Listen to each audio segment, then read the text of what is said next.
Stage 4 మోకాళ్ల అరుగుదలకి నొప్పి లేకుండా కీళ్ల మార్పిడి ఆపరేషన్ చేయబడును.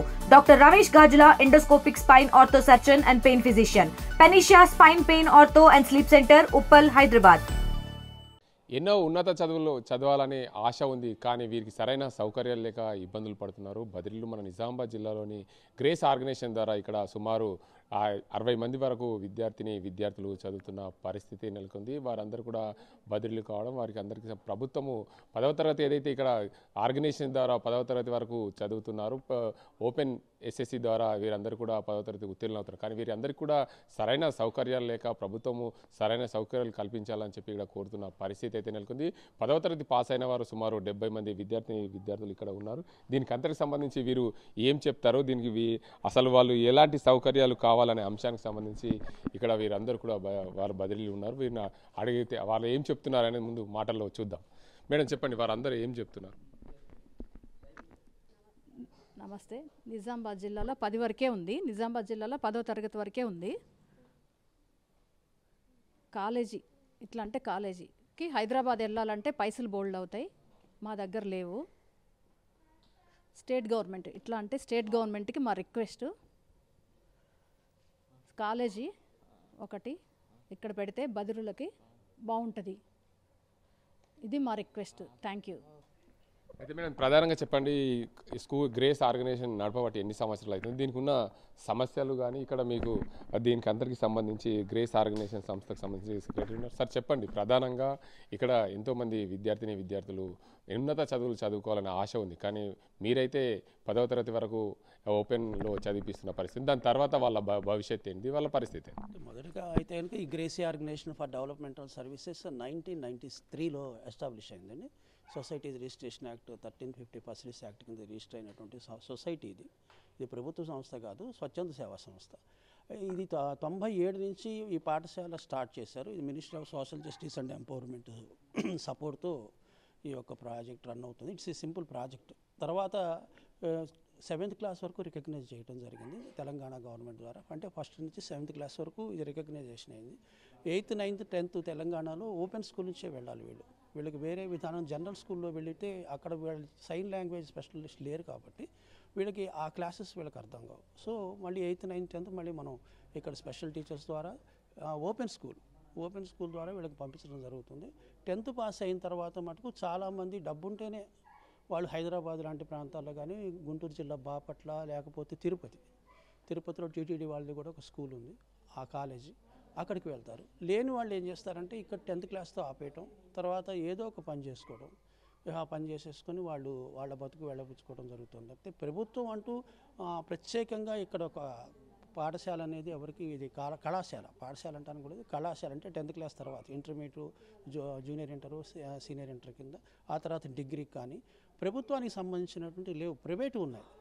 ప్రభుత్వం కనుక వీళ్ళకి కొంచెం తోడ్పాటును కల్పిస్తే, ప్రభుత్వం యొక్క విధానాన్ని కనుక తోడ్పాటు కల్పించి వీళ్ళకి మనకి చేయగలిగినట్టయితే కనుక ఖచ్చితంగా ఉంటుంది. ఎందుకంటే నిజామాబాద్ జిల్లా వచ్చేసి కనెక్టివిటీ ఎక్కువ ఉంటుంది. మీకు బస్సు, రైలు ట్రాన్స్పోర్టేషన్ అంతా ఇక్కడ ఎక్కువ ఉంది కంపేర్ టు అదర్ డిస్ట్రిక్ట్స్. ఇప్పుడు ఆదిలాబాద్ కార్నర్లో ఉంటుంది, అట్లాగే కరీంనగర్, ఇవన్నీ కూడా ఒక కార్నర్లో ఉంటాయి. నిజామాబాద్ వచ్చేసి మెయిన్ ఫోకస్ జిల్లా కాబట్టి ఈ జిల్లాలో కనుక ఒక ప్రభుత్వం అట్లీస్ట్ ఒక జూనియర్ కళాశాల, ఒక 2-3 లెక్చరర్స్తో కనీసం ఒక కళాశాలను ఇప్పుడు స్టార్ట్ చేస్తే ఫ్యూచర్లో చాలామందికి ఇటువంటి బదిలీలు, ఎవరైతే హియరింగ్ ఇంపైర్డ్ ఉంటారో వీళ్ళకి వేరే రాష్ట్రానికి, పక్క రాష్ట్రాలకు పోవాల్సిన అవసరం లేదు, హైదరాబాద్ పోవాల్సిన అవసరం లేదు.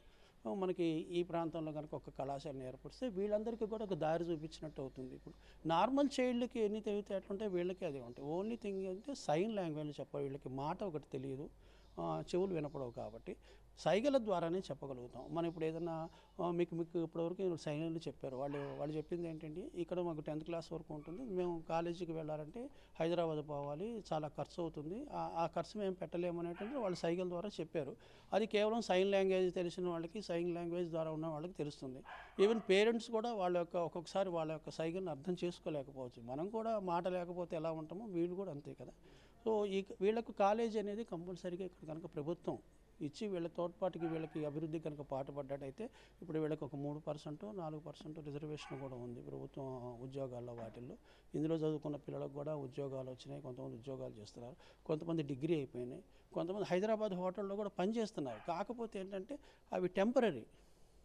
సార్ అయితే చెప్పండి, ప్రధానంగా వీరందరికీ మూగా చెవిటి రావడానికి ప్రధాన కారణం ఏంటి? అంటే మన తెలంగాణలో అత్యధికంగా ఉన్నారు, అందులో మన ప్రాంతాల్లో అత్యధికంగా ఉంటారు ఈ వ్యాధి. అంటే కంపేర్ విత్ అదర్ స్టేట్స్, అంటే ఇతర రాష్ట్రాల్లో కనుక కంపేర్ చేసుకున్నట్టయితే ఆహారపు అలవాట్లు ఏవైతే ఉంటాయో ఆ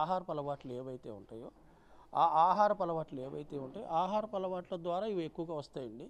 మెయిన్ వచ్చేసి ఇక్కడ అవేర్నెస్ చాలా తక్కువ ఉంది, పేరెంటల్ అవేర్నెస్ చాలా తక్కువ ఉంది.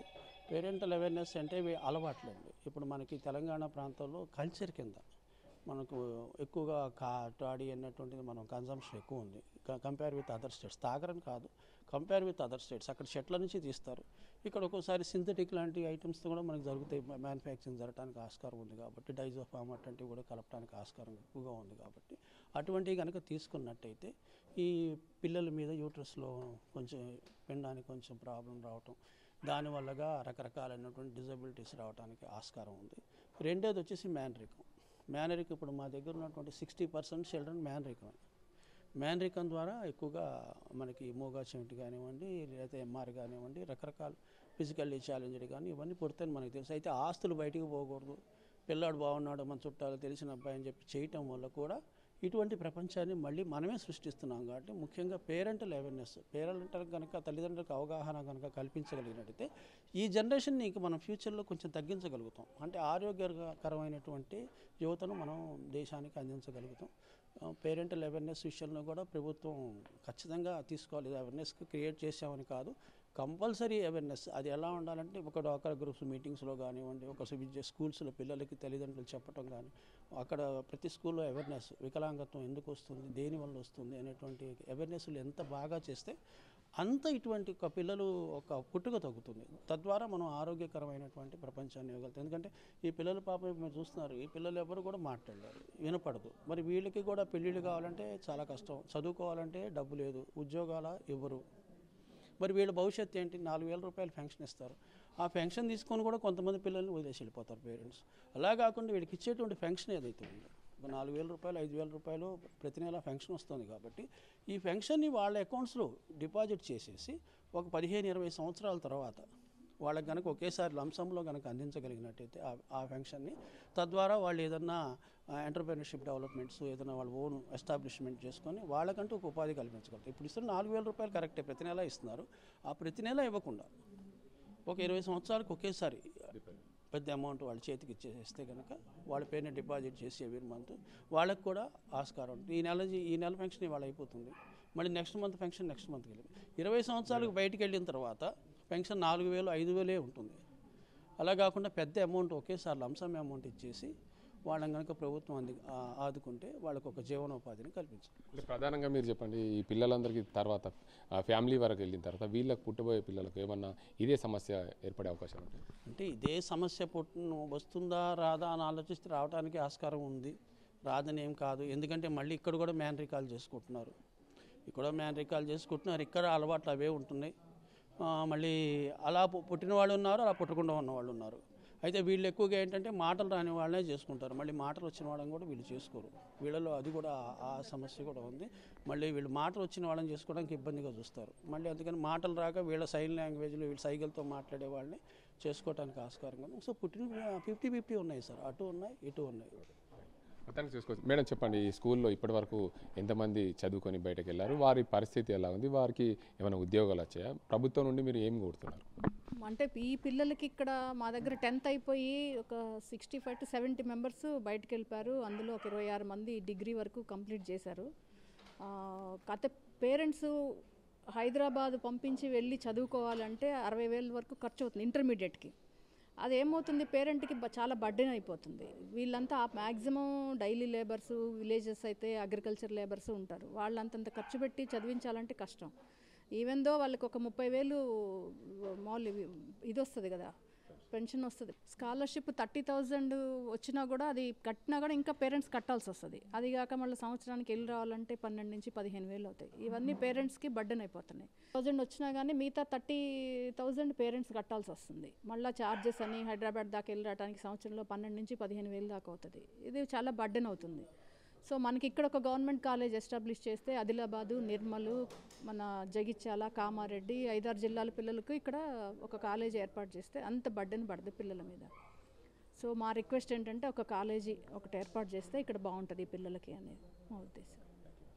మొత్తానికి చూసుకోవచ్చు, ఏదైతే ఉన్నత చదువులు చదవాలనే ఆలోచన ఉంది, కానీ వీరికి ప్రభుత్వం ఏదైతే ఈ గ్రేసీ ఆర్గనైజేషన్ ద్వారా 7వ తరగతి వరకు రికగ్నిషన్ ఉంది, దీన్ని ఓపెన్ స్కూల్లో 10th వరకు కూడా మేము చదువుతున్నాం. బయటికి ఇంటర్మీడియట్కి వెళ్ళాలంటే ఇక్కడ ప్రధానంగా ప్రభుత్వం నుండి రికగ్నైజ్ చేసిన పాఠశాల, కళాశాల అవసరం. ఆ కళాశాలని తెలంగాణ వ్యాప్తంగా ఎక్కడా లేదు. ఏదైతే నిర్మల్, కరీంనగర్, ఆదిలాబాద్, నిజామాబాద్, కామారెడ్డి జిల్లాలకు ఇక్కడ సెంటర్ పాయింట్గా ఉంది నిజామాబాద్ జిల్లాలో ఆ బదిలీల కోసం కళాశాల ఏర్పాటు చేస్తే బాగుంటుంది. దీనివల్ల ఇక్కడ చదివే పిల్లలందరికీ కూడా భవిష్యత్తు ఉంటుంది, భవిష్యత్తు అందించిన వాళ్ళ మొత్తం. ఇక్కడ నుండి ఎంతోమంది డిగ్రీ వరకు పూర్తి చేసిన, ప్రభుత్వ కళాశాలలో డిగ్రీ వరకు పూర్తి చేసిన విద్యార్థులు ఎంతోమంది ఉన్నారు. వారి కోసం కూడా ఇప్పటి వరకు కొంతమందికి ఉద్యోగాలు కూడా వచ్చాయని చెప్పి ఈ కళాశాల యాజమాన్యం అయితే చెప్తున్న పరిస్థితి. ఈ గ్రేసీ ఆర్గనైజేషన్ ద్వారా అయితే వీరందరూ కూడా పిల్లలు ఉన్నత చదువులు చదువుతున్నారు. వీరికి మరింత ఉన్నత చదువులు చదవాలంటే ఇంటర్మీడియట్ కళాశాల ఏర్పాటు కావాల్సిందే అని చెప్పి, ఈ బదిలీల కోసం మంచి ఉన్నత చదువులు చదవాలంటే ప్రభుత్వం కూడా ఆదుకోవాలని చెప్పి కోరుతున్నారు గ్రేసీ ఆర్గనైజేషన్. ఇది ఇక్కడ పరిస్థితి. కనవ సాజింతో గంగారెడ్డి, RTV నిజాం. ఇండియా పాకిస్తాన్ తాజా అప్డేట్స్ కోసం డౌన్లోడ్ చేసుకోండి RTV లైవ్ యాప్.